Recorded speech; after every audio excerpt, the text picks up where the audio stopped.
The woman's body crumpled into the snow like a discarded rag doll, her thin dress offering no protection against the bitter December wind that howled through the outskirts of Reno, Nevada, and Wesley Garrett reined in his horse so hard the animal reared back on its hind legs.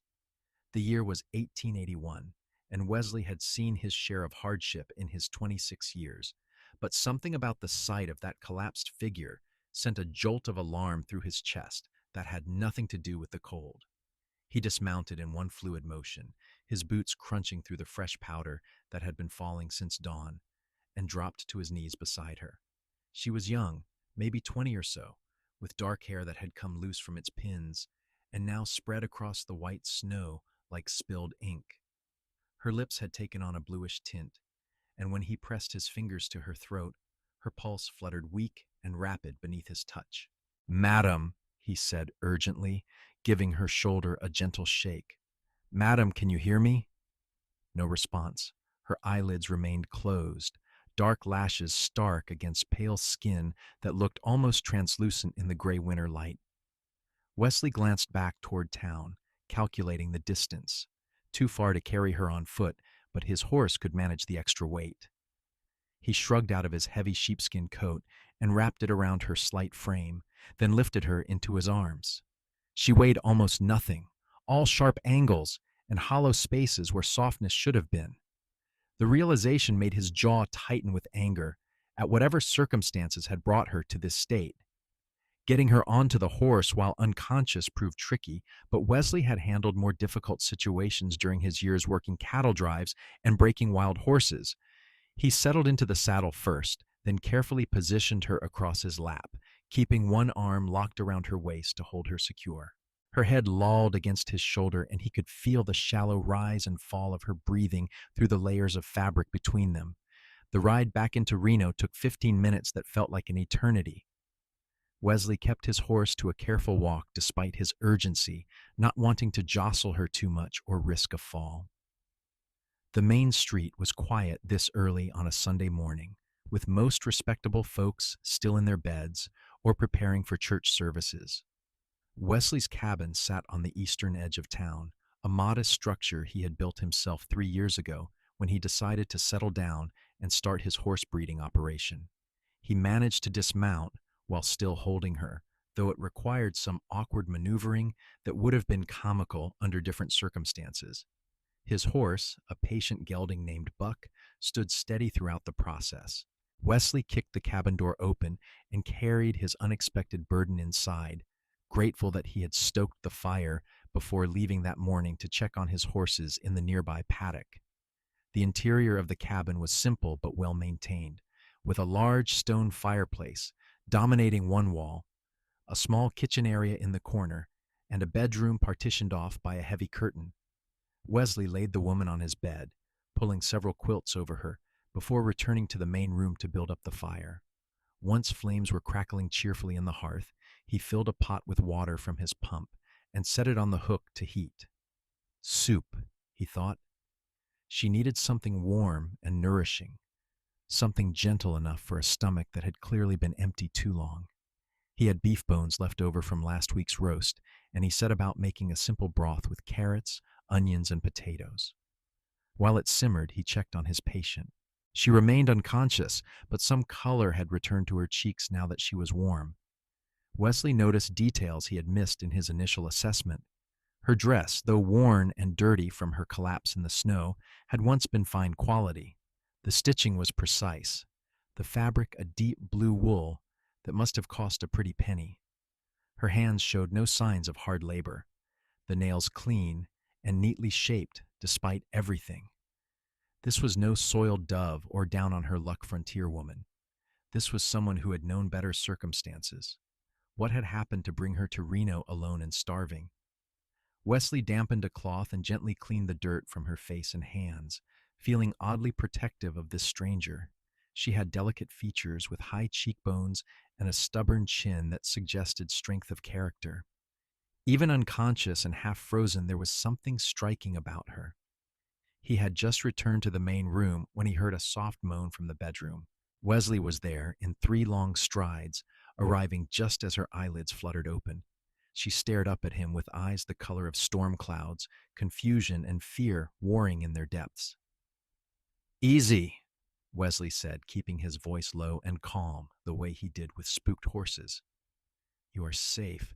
You collapsed in the snow outside town, and I brought you here to warm up. She tried to sit up, but her body refused to cooperate.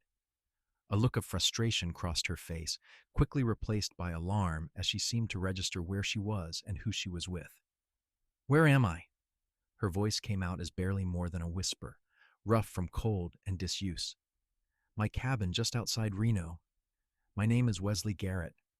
I found you unconscious in the snow about half an hour ago.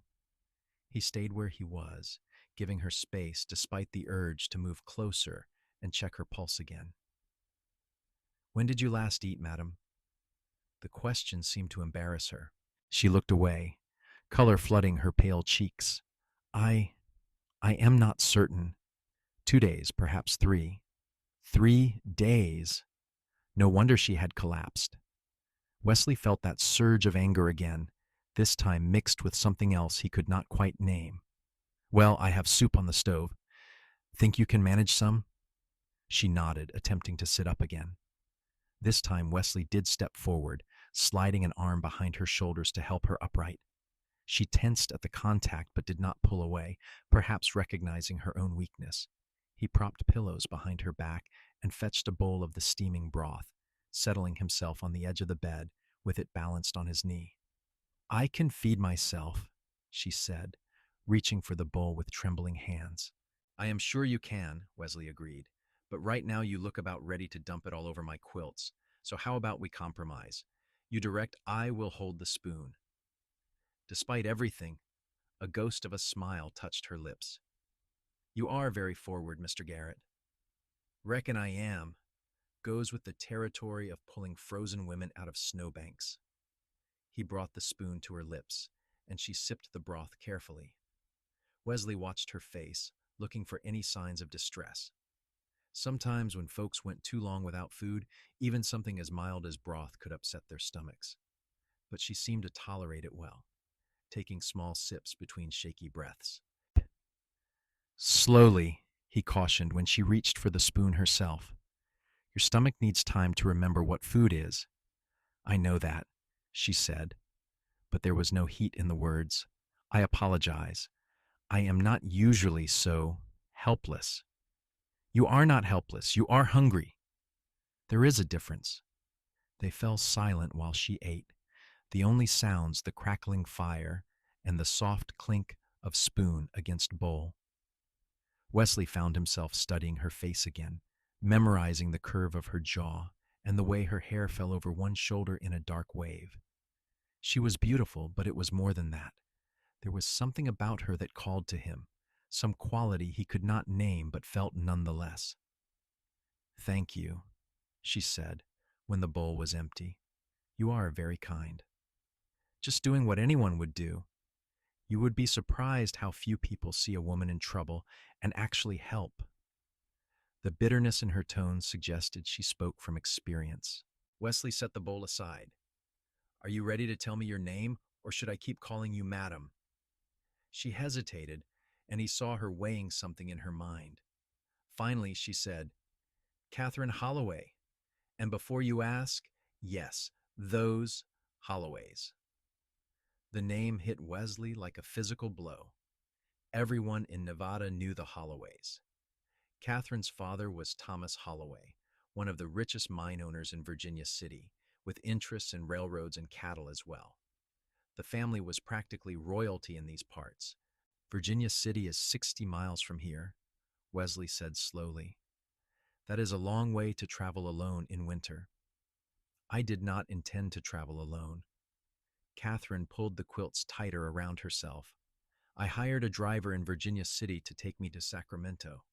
We stopped in Reno to change horses, and when I stepped out of the coach to stretch my legs, he drove off with all my belongings and money. What? Wesley was on his feet, fury making his voice sharp.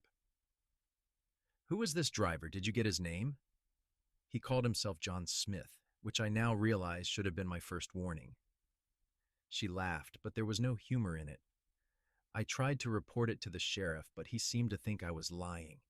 A woman alone, claiming to be Thomas Holloway's daughter but with no proof or means to verify it. He suggested I was a confidence woman trying to take advantage of my resemblance to the family. Wesley wanted to punch something. Instead, he took a deep breath and forced himself to think logically. Why did you not send a telegram to your father? He could have wired money or sent someone to collect you. The change in Catherine's expression told him he had touched on something painful. Her eyes grew hard, her mouth a thin line. I left Virginia City for a reason, Mr. Garrett. I have no intention of contacting my father or any member of my family, even if the alternative is starving to death in a snowbank. Especially then. The conviction in her voice left no room for argument.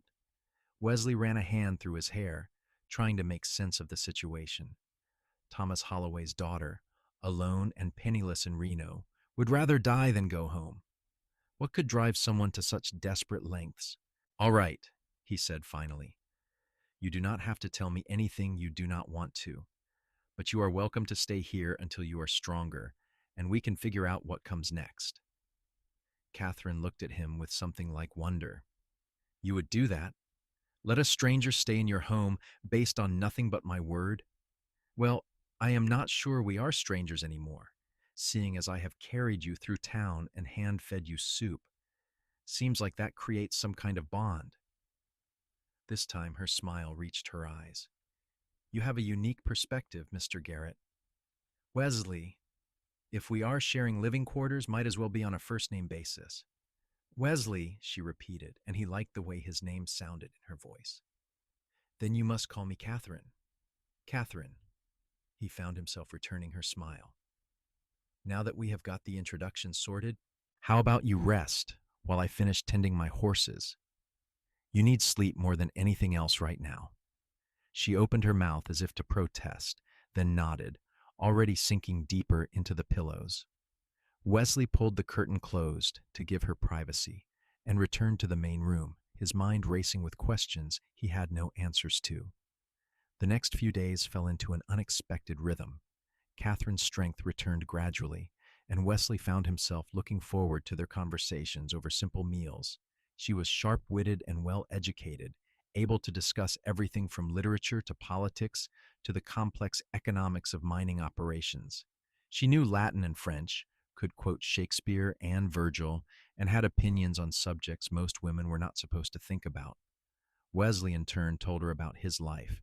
He had grown up in Texas, the youngest son of a rancher who lost everything in a bad winter when Wesley was 15. He had spent the next decade working whatever jobs he could find, learning about horses and cattle, saving every penny until he had enough to buy land and start his own operation. Breeding horses was his passion, and he had a natural talent for it. His animals had a reputation for intelligence and endurance that was starting to attract buyers from as far away as California and Colorado. You love it, Catherine observed one evening as they sat by the fire. She had been with him for 4 days now, and the hollow look had left her face, replaced by a healthy glow. When you talk about your horses, your whole face changes. I suppose I do, Wesley admitted. There is something about working with them, seeing a young colt grow into a strong horse that can carry a man through anything. It feels like I am building something that will last. That must be a nice feeling. Catherine stared into the flames, her expression wistful. Building something of your own, making choices that matter. You did not have that in Virginia City? She was quiet for so long he thought she would not answer. Then, in a voice barely above a whisper, she said, My father decided I should marry Nathaniel Blackwood. Do you know the name? Wesley's hands clenched into fists.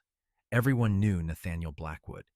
The man was 50 if he was a day, cruel and grasping, with 3 dead wives already to his name.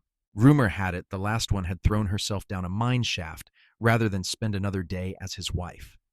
I know him, Wesley said, keeping his voice carefully neutral. I take it you disagreed with your father's choice? I told him I would rather die. He locked me in my room and said the wedding would proceed as planned, whether I cooperated or not.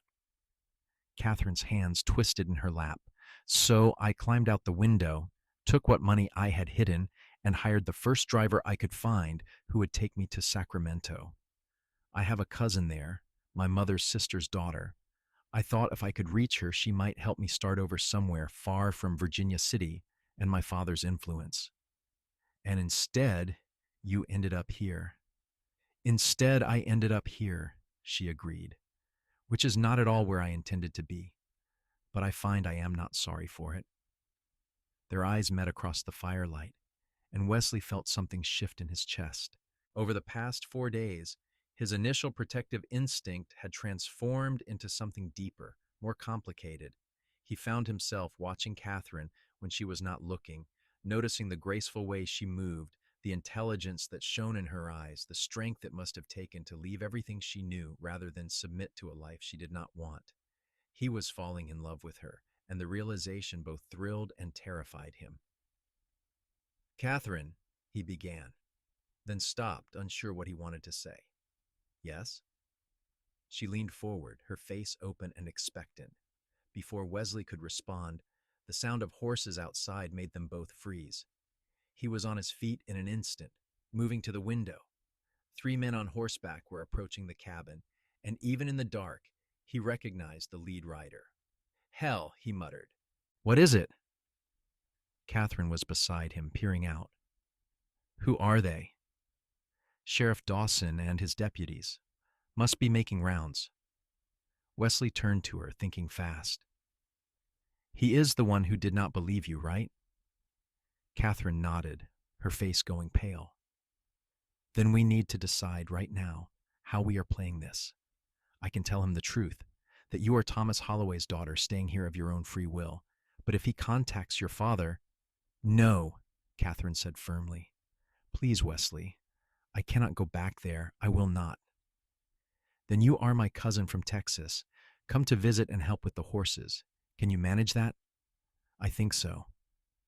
Wesley opened the door before the sheriff could knock. Dawson was a big man with a handlebar mustache and suspicious eyes that took in everything. Evening, Garrett. Saw smoke from your chimney burning strong and wanted to check in. We have had reports of that confidence woman still in the area, the one claiming to be Holloway's daughter. You seen anyone matching that description? Cannot say I have, Sheriff. Just been here with my cousin, Catherine.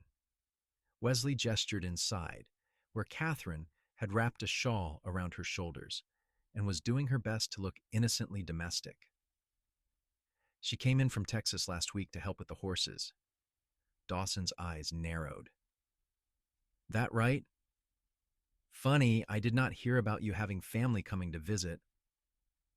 Did not know I needed to report to you about my personal affairs, Wesley said mildly, but there was steel underneath the words. Now, Garrett, no need to get defensive. Just doing my job. Dawson dismounted and walked past Wesley into the cabin without waiting for an invitation. Catherine tensed, but held her ground as he looked her over. You are from Texas? Born and raised outside San Antonio, Catherine said, and Wesley was impressed by how easily the lie rolled off her tongue.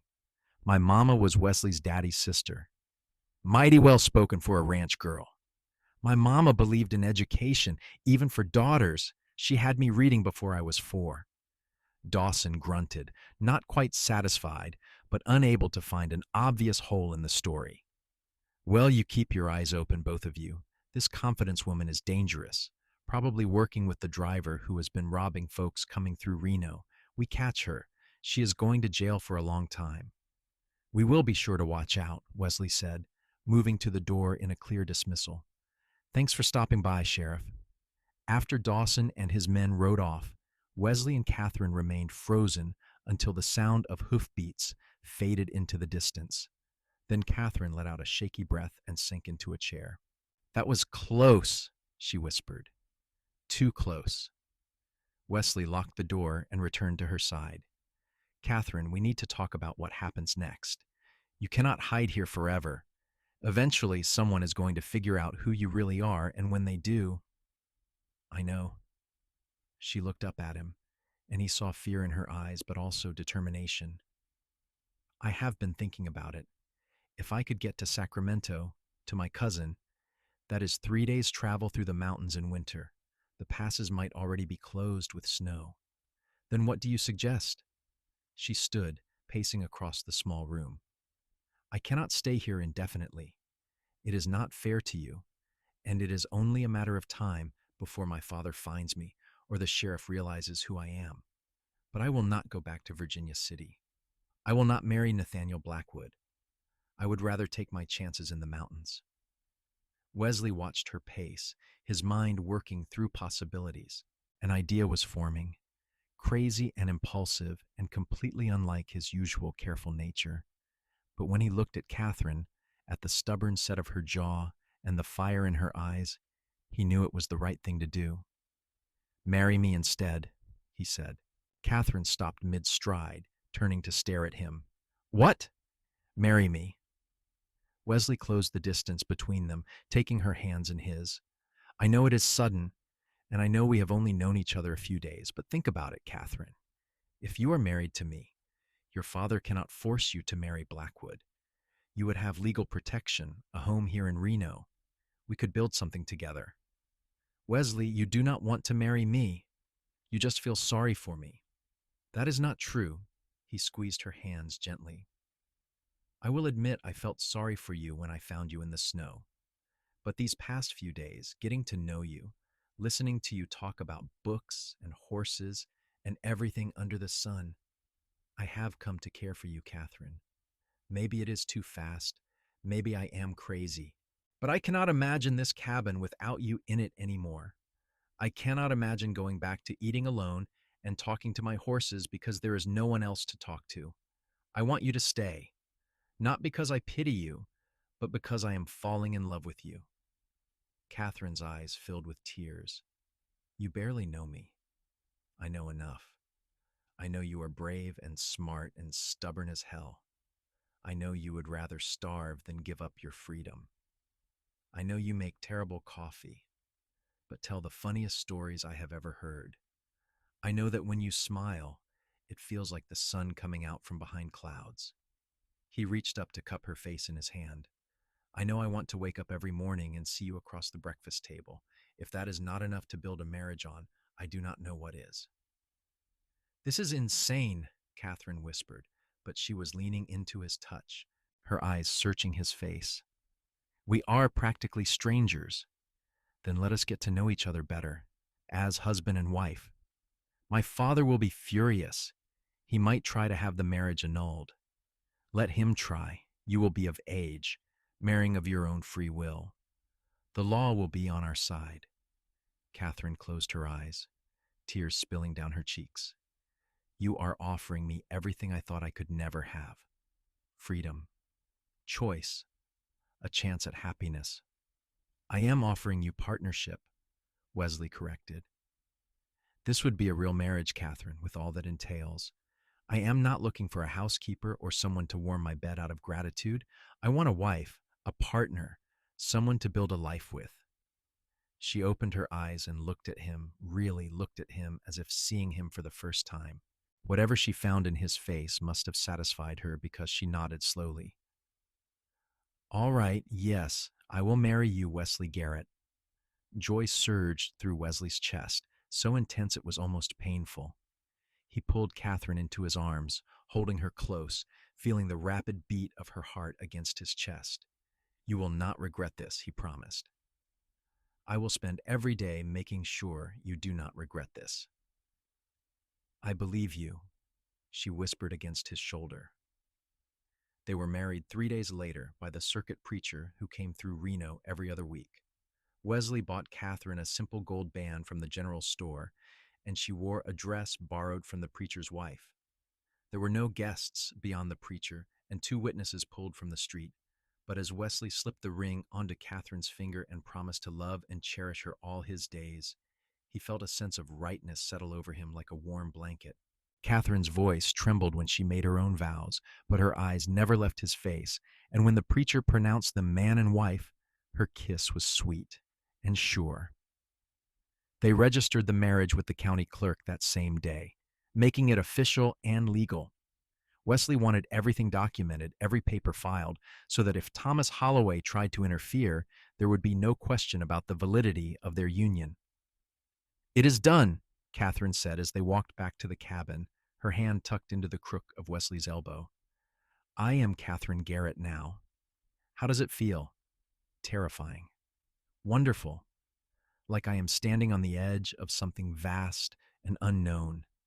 She looked up at him. "But I am glad I am standing there with you." That night they consummated their marriage. Wesley was gentle, careful, aware that despite her 21 years, Catherine was innocent in the ways of physical love. He took his time learning her body, showing her with hands and lips and whispered words how much he cherished her. When she cried out his name in pleasure, he felt a fierce, possessive pride that she was his, and he was hers, bound together by choice and paper and flesh. Afterwards, they lay tangled together in the narrow bed, Catherine's head on Wesley's chest, listening to the steady rhythm of his heartbeat. "Thank you," she said softly. "For what?" "For saving my life, for giving me a choice, for seeing me as more than just Thomas Holloway's daughter or Nathaniel Blackwood's intended bride, for seeing me as Catherine." Wesley pressed a kiss to the top of her head. "You are easy to see, Catherine Garrett. You shine too bright to be overlooked." She laughed, the sound rich with happiness. "You have a silver tongue when you want to, Mr. Garrett. Only with you, Mrs. Garrett. Only with you." They fell asleep wrapped in each other, and Wesley thought he had never known such contentment. The storm arrived 3 weeks later, not in the form of weather, but in the shape of Thomas Holloway himself, accompanied by 4 hired guns and Sheriff Dawson. Wesley was in the paddock working with a young mare when he saw them coming up the road. He had time to warn Catherine, who went pale but set her jaw in that stubborn way he had come to know well. "Stay inside," Wesley told her. "Let me handle this." "He is my father." I should You should stay inside and let me protect you. That is what husbands do." He kissed her quickly, fiercely. "Trust me." Catherine nodded, though he could see the fear in her eyes. Wesley stepped outside to meet the approaching men, positioning himself in front of the cabin door like a human shield. Thomas Holloway was a big man gone soft with age and wealth, with silver hair and cold eyes that assessed everything in terms of profit and loss. He dismounted and looked Wesley over with obvious disdain. "You must be Wesley Garrett," Holloway said, "the man who kidnapped my daughter." "I did not kidnap anyone," Wesley replied evenly. "I found your daughter collapsed in the snow and brought her here to recover. We fell in love and married, all legal and proper. I have the paperwork if you want to see it." "Love!" Holloway spat the word like a curse. "You saw an opportunity to get your hands on my money, more like. Well, it will not work. That marriage is a sham, and I am taking Catherine home. Catherine is an adult woman who married of her own free will. She has the right to choose her own husband, and she chose me. She is a child who does not know her own mind. She has obligations, commitments that were made on her behalf." "You mean the forced marriage to Nathaniel Blackwood?" Wesley let contempt drip from his words. "The man who has already buried 3 wives? Forgive me if I do not think much of your judgment in commitments." Holloway's face flushed red with anger. "How dare you speak to me that way?" "Sheriff, arrest this man for kidnapping and fraud." Dawson shifted uncomfortably. "Well now, Mr. Holloway, it is not quite that simple. They are legally married, with all the proper documents filed, and Mrs. Garrett is of age, unless she wants to press charges." "Catherine!" Holloway raised his voice. "Catherine, come out here this instant." The cabin door opened, and Catherine stepped out. She had changed into the dress Wesley had bought her last week, a simple calico that somehow made her look even more beautiful. She held her head high as she walked to Wesley's side, taking his hand. "Hello, Father," she said calmly. "This foolishness has gone on long enough. Get your things. We are leaving." "No."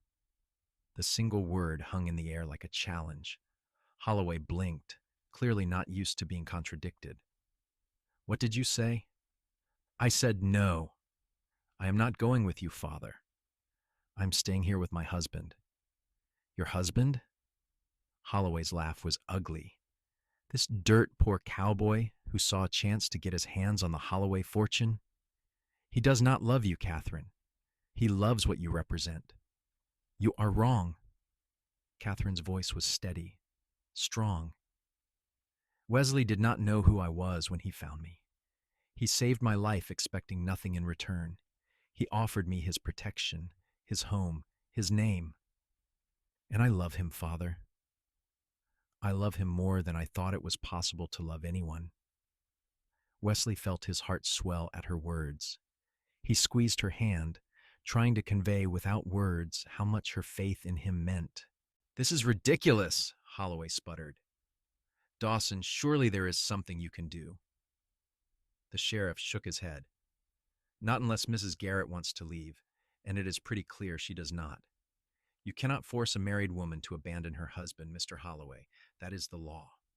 Then I will have the marriage annulled. On what grounds? Wesley spoke up. Catherine was of sound mind when she married me. The marriage has been consummated. There are no grounds for annulment, and you know it. Holloway turned his cold gaze on Catherine. If you stay with this man, you are dead to me. I will cut you off without a penny. You will never have access to the Holloway fortune, never inherit anything from me. You will be nothing. Wesley felt Catherine tense beside him, but when she spoke, her voice did not waver. Then I will be nothing. I would rather be nothing and free than have all your money and be your prisoner. You are making a terrible mistake. No, Father, the terrible mistake would be going back with you. For a long moment, Holloway stared at his daughter, and Wesley thought he saw something like pain flicker in the older man's eyes, but it was quickly replaced by icy fury. So be it. You are no longer my daughter. Do not come crawling back when this fantasy falls apart and you realize what you have given up. I will not, Catherine promised. Holloway remounted his horse and gestured for his men to follow.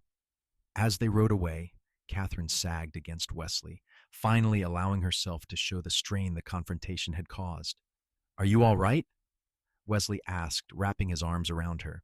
I do not know. I just cut myself off from my entire family, from everything I have ever known. I should be terrified. But you are not? Catherine pulled back to look up at him, and he was startled to see her smiling. No, I feel free. For the first time in my life, I am truly free to make my own choices, to build my own future, and I am doing it with you. Wesley kissed her then, deep and thorough, pouring all his love and admiration into the kiss. When they finally broke apart, he rested his forehead against hers. We are going to make a good life together, he promised. It might not be easy, and it might not be fancy, but it will be ours. Built on love and respect and partnership. That sounds perfect, Catherine whispered. And it was. The months that followed were full of hard work and small joys. Catherine threw herself into learning everything about running their homestead. She proved surprisingly adept with the horses, having a gentle touch that complemented Wesley's more assertive approach. Together, they made an excellent team, training and selling horses to buyers who traveled from across Nevada and beyond to purchase Wesley Garrett's famous stock. Catherine also revealed an unexpected talent for business. She kept meticulous records of their sales and expenses, negotiated deals with suppliers, and managed their finances with a skill that came from growing up watching her father's business operations. Under her management, their small operation began to thrive. But it was not all work. There were evenings spent by the fire, reading to each other from books Catherine ordered from San Francisco. There were lazy Sunday mornings in bed, learning each other's bodies with unhurried pleasure. There were rides into the mountains when the weather was fine, picnics by clear streams, nights spent under stars, so bright they seemed close enough to touch. Wesley had never been happier. He woke each morning to find Catherine beside him, her hair spread across the pillow, and felt a rush of gratitude that this extraordinary woman had chosen him. He watched her laugh with the buyers who came to see their horses, saw her eyes light up when a colt she had been working with finally mastered a new skill, and fell more in love with her every day. Catherine bloomed in their little homestead, shedding the careful control she had learned in her father's house and becoming more fully herself. She sang while she worked, terrible off-key renditions of popular songs that made Wesley laugh. She wore practical clothes and braided her hair and got dirt under her fingernails, and she had never been more beautiful. 6 months after their wedding, Catherine came to Wesley with news that made his heart nearly burst with joy. "I am with child," she said simply, watching his face. Wesley let out a whoop of delight and swept her into his arms, spinning her around until she was breathless with laughter. "A baby! We are going to have a baby." "Are you happy?" Catherine asked when he finally set her down, though the answer was obvious from his face. "Happy does not begin to cover it. I am ecstatic, overjoyed, terrified." He placed a hand on her still flat stomach. "When?" "The midwife thinks late February, early March. A spring baby." Wesley could not stop smiling. "We need to add on to the cabin, make a proper nursery. And we should get a cradle, and blankets, and Wesley." Catherine placed her hand over his. "We have time. The baby will not arrive for months yet." But Wesley was already making plans, his mind racing with all the things they would need to do to prepare. He started work on the addition to the cabin the very next day, determined to have it finished before the baby arrived. As summer turned to fall and fall to winter, Catherine's belly grew round with their child.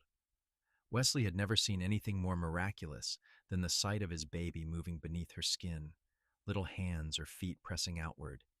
He would lay his head on her stomach in the evenings, talking to the child inside, telling stories, and making promises about the life they would build together. Catherine endured pregnancy with good humor, even when her back ached and her ankles swelled. She worked alongside Wesley as long as she was able, only reluctantly agreeing to stay inside and rest as her time drew near. The baby came on a frigid night in late February, when the wind howled outside and snow piled up against the windows. Wesley had fetched the midwife that afternoon when Catherine's pains started, and now he paced the main room while the midwife worked behind the closed bedroom door. Every cry from Catherine felt like a knife to his heart, and he had to forcibly restrain himself from bursting into the room to be with her. Hours passed. Wesley wore a path in the wooden floor, his imagination conjuring every terrible thing that could go wrong. He prayed to a God he was not sure he believed in, promising anything if Catherine and the baby would just be all right. Finally, just as dawn light was beginning to seep through the windows, he heard a new sound, a baby's cry, high and indignant. The bedroom door opened, and the midwife emerged with a tired smile. "You have a son, Mr. Garrett, a healthy, strong boy, and your wife is asking for you." Wesley was through the door before she finished speaking. Catherine lay propped up on pillows, exhausted but radiant, with a small bundle cradled in her arms. She looked up as he entered, and her smile took his breath away. "Come meet your son," she said softly. Wesley approached the bed as if walking on sacred ground. He looked down at the tiny face peeking from the blankets, all red and wrinkled and perfect.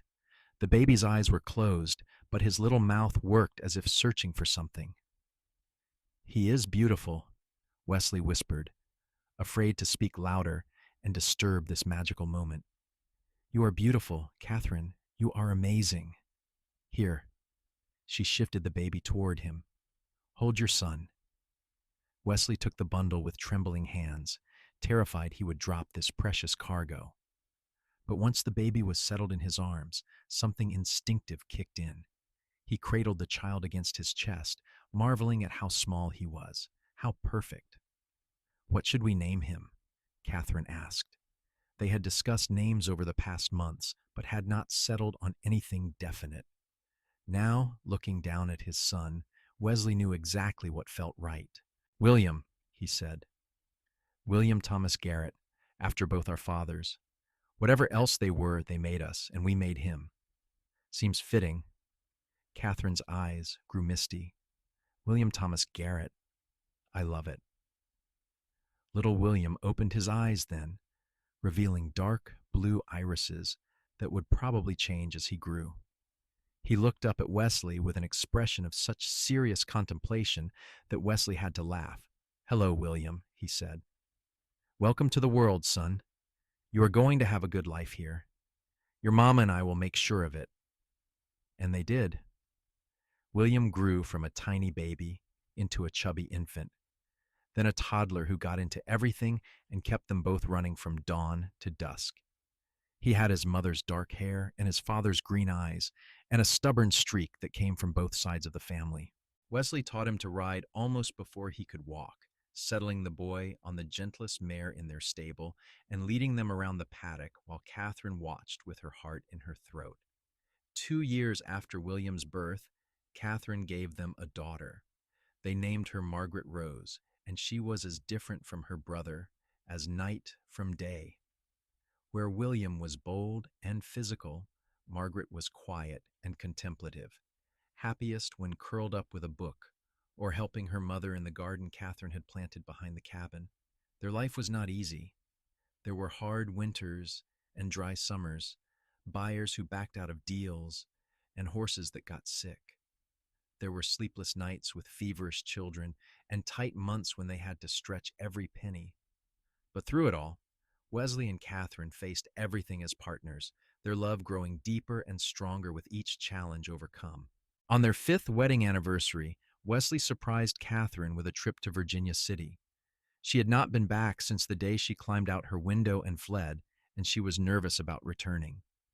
"We do not have to go if you do not want to," Wesley assured her. "But I thought you might want closure, to see the place you came from now that you know who you really are." Catherine considered this, then nodded. "You are right. I want to go. I want to walk those streets as Catherine Garrett, not Catherine Holloway. I want to show them that I did not just survive. I thrived." They left the children with a trusted neighbor and made the journey together. Virginia City had grown even more prosperous in the 5 years since Catherine left, the streets bustling with commerce. They walked past the house where Catherine had grown up, a massive Victorian mansion that seemed cold and unwelcoming despite its grandeur. "I cannot believe I used to live there," Catherine murmured, tucking her hand into Wesley's elbow. "It feels like another life, like it happened to someone else." "In a way, it did," Wesley said. "You are not that frightened girl anymore." They passed several people who recognized Catherine, their expressions ranging from shock to disapproval to genuine warmth. Some stopped to congratulate her on her marriage, having heard through the gossip networks about Thomas Holloway's wayward daughter. Others whispered behind their hands, scandalized by her defiance of propriety. Catherine held her head high through all of it, secure in the knowledge that she had made the right choice. As they prepared to leave town, they ran into Nathaniel Blackwood. The older man looked Catherine up and down with obvious disapproval, his gaze lingering on her work-roughened hands and sun-kissed skin. "Catherine Holloway," he said. "Or should I say Catherine Garrett? I heard about your marriage to this cowboy. A shame. We could have had a good life together." "No, we could not have," Catherine replied firmly. "I would have been miserable, and you would have been disappointed when I refused to be the docile wife you wanted. I did us both a favor by marrying Wesley." "You threw away a fortune for what? A homestead and calluses?" "I threw away a cage for freedom. The best trade I ever made." Blackwood shook his head. "You always were a foolish girl. And you, sir, are a bitter old man who has driven away everyone who might have loved him. I will take my life over yours any day." Wesley felt a fierce pride in his wife as they walked away from Blackwood's sputtering protests. That night, in their hotel room, he showed Catherine just how much he admired her courage and spirit. They made love with the passion of newlyweds, even after 5 years and 2 children. "Thank you," Catherine whispered afterward, curled against his side, "for bringing me here, for reminding me that I made the right choice." "You never needed reminding," Wesley replied. "But I am glad you feel it even more strongly now." They returned to Reno refreshed and ready to face whatever came next. The years continued to pass, marked by the ordinary milestones of family life. William lost his first tooth. Margaret learned to read. They added more horses to their stable, more rooms to their house. Their reputation grew, and buyers came from farther and farther away to purchase Wesley Garrett's horses. When William was 8 and Margaret was 6, Wesley sat them both down for a serious talk. "Your mama and I have something to tell you," he began, looking from one child to the other. "You know that Grandpa Thomas in Virginia City does not visit us. Do you wonder why?" "Mama says he was mean to her," William said matter-of-factly. "She says he wanted her to marry a bad man, so she ran away and found you instead." Wesley exchanged a glance with Catherine, who nodded encouragingly. "That is right. And because your mama chose to follow her own heart instead of doing what Grandpa Thomas wanted, he said she could not be part of his family anymore." "That is stupid," Margaret declared. "Family is supposed to love each other no matter what." "You are absolutely right, sweetheart," Catherine said, pulling her daughter onto her lap, "which is why your papa and I wanted to make sure you both know that we will always love you, no matter what choices you make. We might not always agree with you, but we will never cut you out of our lives or stop loving you." "Even if we do something really bad?" William asked. "Even then," Wesley confirmed. "Though I hope you will try not to do anything really bad." "I will try," William promised solemnly, making his parents laugh. The conversation marked a turning point for their family. Wesley and Catherine had always been open with their children, but now they felt free to share the full story of how they met, how Catherine had nearly died in the snow before Wesley found her, how they fell in love and built a life together despite all the obstacles in their way. William and Margaret listened with wide eyes, asking 100 questions. What was Grandpa Thomas like? Did he ever try to see Mama again? Did she miss having lots of money? Catherine answered honestly. "Sometimes I miss the comfort of my old life, having servants to cook and clean, being able to buy whatever I wanted without worrying about the cost. But I would not trade what I have now for all the money in the world. I have a husband who loves and respects me, children who bring me joy every day, and work that I find meaningful. That is worth more than any fortune." As the children grew, they became increasingly helpful on the homestead. William had a natural talent with horses that rivaled his father's, able to gentle even the most difficult animals. Margaret surprised everyone by developing a gift for breaking and training, her quiet confidence earning the trust of horses who shied away from more aggressive handlers. Wesley and Catherine watched their children grow with pride and occasional terror. Parenthood, they discovered, was a constant balance between holding on and letting go, between protecting and allowing independence. But they navigated it together, as they did everything. Their partnership, as strong in the 16th year of their marriage as it had been in the first. One evening, as they sat on the porch, watching the sun set over the mountains, Catherine leaned her head on Wesley's shoulder with a contented sigh. "Do you ever think about that day?" she asked. "When you found me in the snow?" "All the time," Wesley admitted.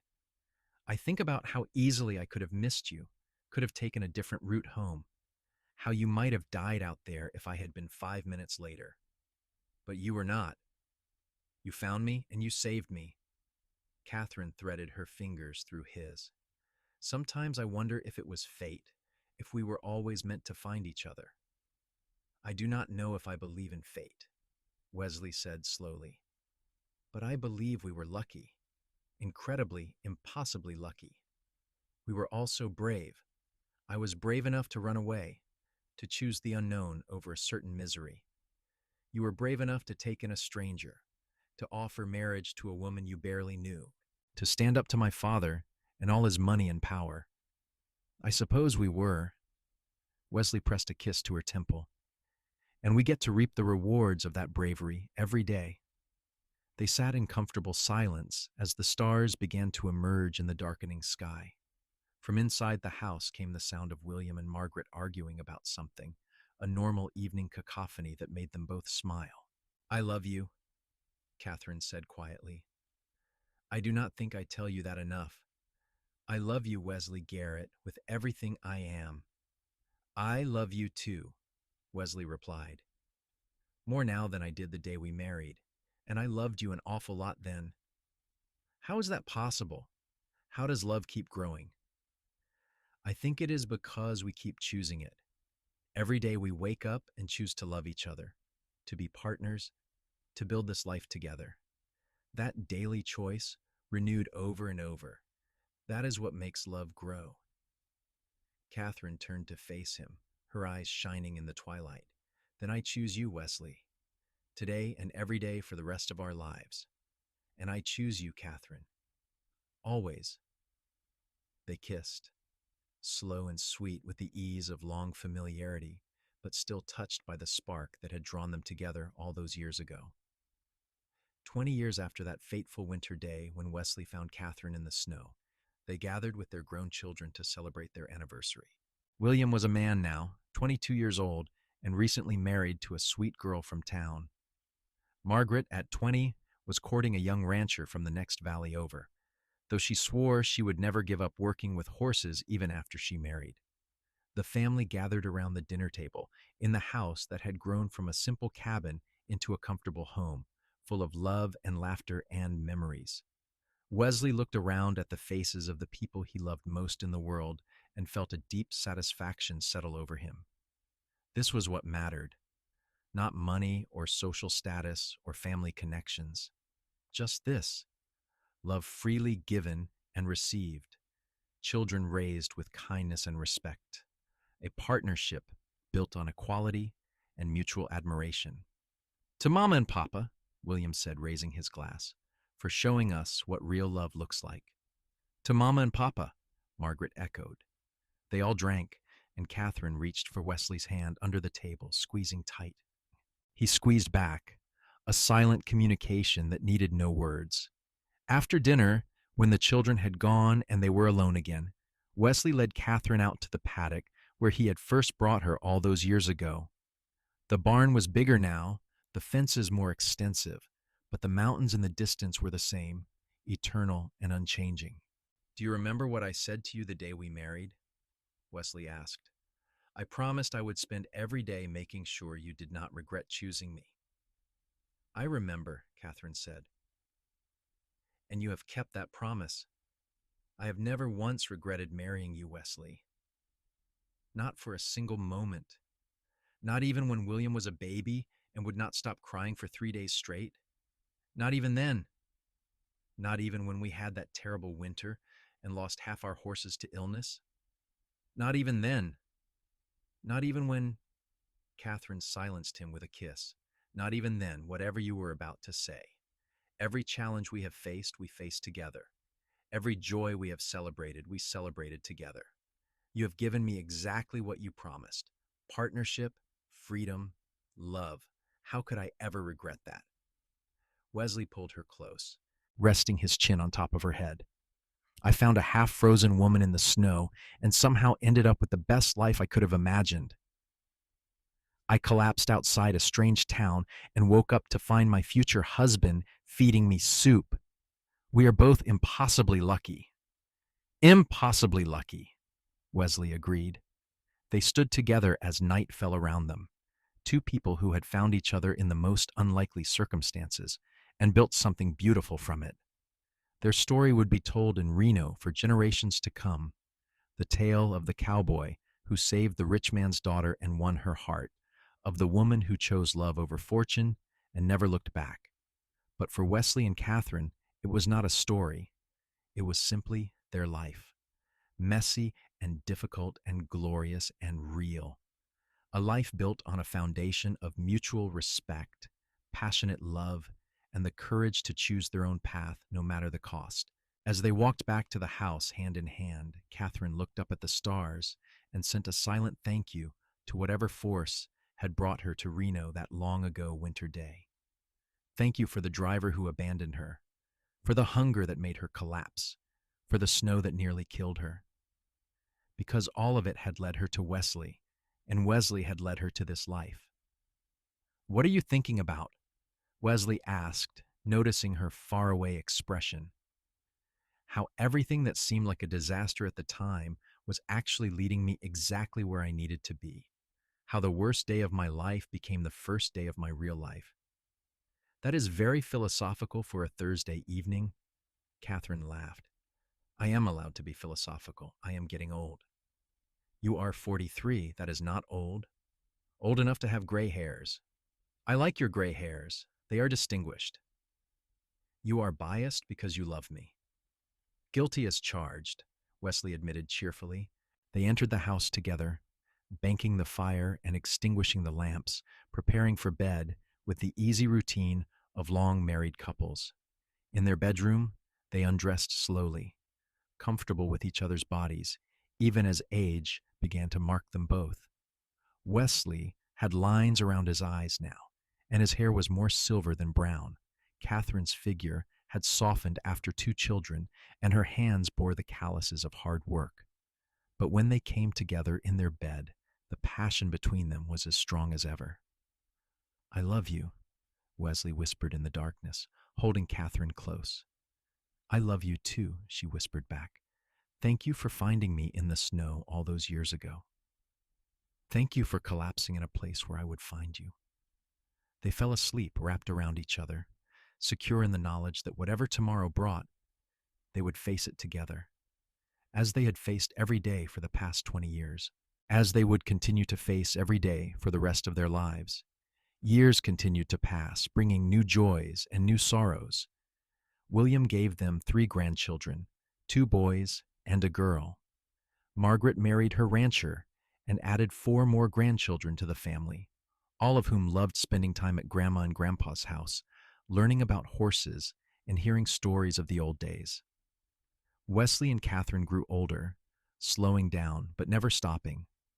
They trained horses until their bodies would no longer cooperate, then supervised while William took over the day-to-day operations. They spent their evenings on the porch, watching the grandchildren play, marveling at how quickly time moved. On their 40th wedding anniversary, the entire family gathered to celebrate. Children and grandchildren filled the house to bursting, and the table groaned under the weight of food. Wesley looked around at all the faces and felt overwhelmed by gratitude. 40 years since he found a half-frozen woman in the snow and made a split-second decision that changed his entire life. 40 years of partnership and love and building something meaningful together. It seemed impossible that so much time had passed, and yet every moment of it was etched in his memory. "Speech!" someone called out, and soon the entire family was chanting for Wesley and Catherine to say something. Wesley stood, pulling Catherine up beside him. He looked at her, seeing past the wrinkles and gray hair to the young woman she had been, fierce and determined and beautiful in her desperation. 40 years ago, he began, his voice rougher than it used to be, but still strong, I found this woman collapsed in the snow. I brought her home and fed her soup and thought that would be the end of it. How could I have known that she would become my whole world? That she would challenge me and inspire me and love me through everything life threw at us? Catherine squeezed his hand, tears streaming down her face. We have built something remarkable together, Wesley continued. Not just this house or the horse operation, though those are certainly achievements we are proud of, but we built a family based on love and respect and the freedom to be ourselves. We built a life where our children and grandchildren know they are valued for who they are, not what someone else wants them to be. That is our legacy, and I could not be prouder of it. Your turn, Grandma, Margaret called out. Catherine wiped her eyes and smiled at the gathered family. I almost died out there in the snow, she said quietly. I had lost everything, given up everything, and I thought I was going to freeze to death alone on the outskirts of a town where no one knew me. But then this man found me, this wonderful, stubborn, kind man who could have just ridden past, but instead stopped to help a stranger. He saved my life that day, but he also gave me a life worth living. He gave me freedom and partnership and a love I never thought I would find. She turned to face Wesley fully, taking both his hands in hers. Thank you for stopping that day. Thank you for seeing me, really seeing me, when so many people looked right through me. Thank you for 40 years of loving me exactly as I am. You are the best decision I ever made, Wesley Garrett. You are the best thing that ever happened to me, Catherine Garrett, Wesley replied, pulling her into his arms. The family erupted in applause and cheers, and someone started playing a fiddle. Wesley and Catherine danced, their movements slower than they used to be, but still graceful, still perfectly matched.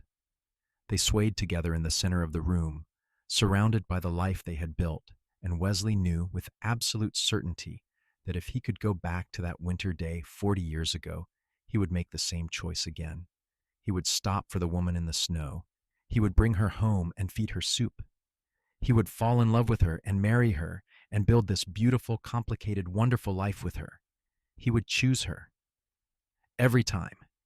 In every universe. Without hesitation.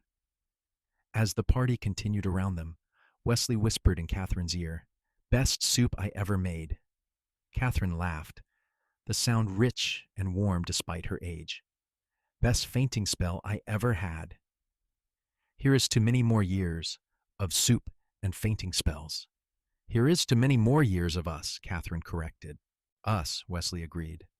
"Always us." They danced on as the sun set beyond the mountains, two souls who had found each other against all odds and held on tight through every storm. Their love story had started with hunger and snow and desperation, but it had become something beautiful, something lasting, something that would echo through their children and grandchildren for generations to come. And as the stars emerged one by one in the Nevada sky, Wesley Garrett sent up a silent prayer of thanks for the snow that had brought Catherine into his path, for the courage she had shown in choosing him over comfort and security, for every day they had been given together, and for all the days still to come. They were old now, with more years behind them than ahead, but they had made those years count. They had loved each other fiercely and well. They had built not just a home, but a haven, not just a family, but a legacy of love that would outlast them both. And in the end, that was everything. The music swelled around them, and Wesley spun Catherine in a slow circle, delighting in her delighted laugh. This was happiness. This was love. This was what it meant to find the right person and build a life with them, day by ordinary day, until the ordinary became extraordinary simply because you were living it together. "I love you," he murmured against her hair. "I love you too," she replied. "Forever and always. Forever and always." It was a promise they had made to each other 40 years ago, and a promise they had kept every day since. And they would keep it still until their last breath and beyond, bound together by choice and love and the miracle of two lonely people finding each other in the vastness of the world. The party continued late into the night, but eventually the guests departed, the grandchildren were collected, and Wesley and Catherine found themselves alone again. They stood on their porch, looking out at the land they had built their life on, and felt a deep contentment settle over them. "Do you think we did all right?" Catherine asked. "As parents, as partners, as people?" "I think we did better than all right," Wesley replied. "I think we did exactly what we set out to do. We built a life based on love and respect. We raised children who know their own worth. We created something that will last long after we are gone." "I hope the grandchildren remember us," Catherine said softly. "I hope they tell their children about us, about how we found each other." "They will," Wesley assured her. "How could they forget? We are going to be the cool old grandparents who refused to follow the rules and lived happily ever after anyway." Catherine laughed. "Is that what we are?" "That is exactly what we are." They went inside, locking the door behind them, and prepared for bed one more time. As they lay in the darkness, Wesley thought about all the nights they had spent like this. Thousands of them now, each one precious, each one a gift. "Catherine," he said softly. "Yes?" If you could go back and do it all again, would you change anything? She was quiet for a long moment, and Wesley wondered if she had fallen asleep. Then she said, I would not change a single thing. Every mistake, every hardship, every moment of doubt led us here, to this bed, in this house, with this family. Why would I change perfection? It was not always perfect, Wesley pointed out. No, Catherine agreed, but it was always real, always ours. That is better than perfect. Wesley could not argue with that. He pulled her close, breathing in the familiar scent of her hair, feeling the familiar warmth of her body against his. After all these years, she still felt like home. Good night, my love, he whispered. Good night, she whispered back. They drifted off to sleep together, as they had done for 40 years, as they would continue to do for as many years as they were given. Two people who had started as strangers, brought together by hunger and snow and chance, who had chosen each other again and again until that choice became as natural as breathing. Their story was not a fairy tale.